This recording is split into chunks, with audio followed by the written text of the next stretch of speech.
এই নারীদেরকে উন্নয়নের বাইরে, নারীদেরকে কর্মের বাইরে রেখে মানে এদেশের উন্নতি সমৃদ্ধি সম্ভব না। নারী ছাড়া একটি জীবন পরিপূর্ণ হয় না, একটি সংসার পরিপূর্ণ হয় না, একটা সমাজ পরিপূর্ণ হয় না, একটা দেশ পরিপূর্ণ হয়।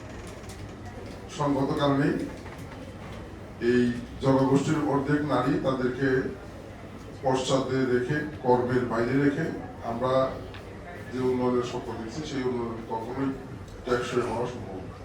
কিন্তু আমাদেরকে একটি বিষয় আমি বিনয়ের সাথে সকলের প্রতি শ্রদ্ধা রেখে বলতে চাই যে আমাদেরকে বাস্তবতা উদ্ভাবন করতে হবে। আমরা সবসময় নারী অধিকারের কথা বলি, নারী অধিকারের জন্য সংগ্রাম করি, নারীর ক্ষমতায়নের কথা বলি। আমরা যদি বাস্তবতা উদ্ভাবন না করি তাহলে আসলে এই নারী দিবস বক্তৃতা করে গেলাম, এই বক্তৃতাই আমার নয় এ পর্যন্ত সীমাবদ্ধ থাকবে।